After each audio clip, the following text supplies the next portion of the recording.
নমস্কার বন্ধুরা, আমি ঝুমা আবার একটা নতুন ব্লগ নিয়ে আপনাদের কাছে উপস্থিত হলাম।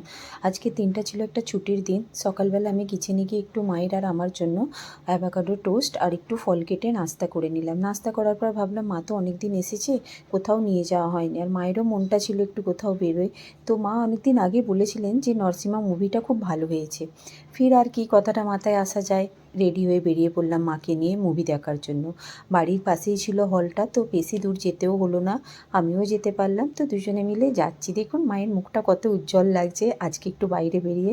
খুব ভালো লাগে মায়েরা যখন হাসে, তাই না বলুন? তো মুভিটা দেখতে গিয়ে মায়ের কথা শুনেই গেলাম, কিন্তু দেখতে গিয়ে আমিও খুব খুশি হলাম। মুভিটা ছিলই এত ভালো যে মানে মন ভরে গেল মুভিটা দেখে। অনেক দিন পর একটা ভালো মুভি দেখলাম। না, এটা কোনো মুভি প্রমোশন নয় বন্ধুরা, আমার সত্যিই খুব ভালো লেগেছে, সেইটা আমি আপনাদের সাথে শেয়ার করলাম। আপনারাও যান, দেখুন, আপনাদেরও হয়তো ভালো লাগতে পারে। চলুন আজ এই ব্লগটা আমার এখানেই শেষ করি। যদি আপনাদের আমার এই ব্লগটা ভালো লেগে থাকে, লাইক, সাবস্ক্রাইব অ্যান্ড শেয়ার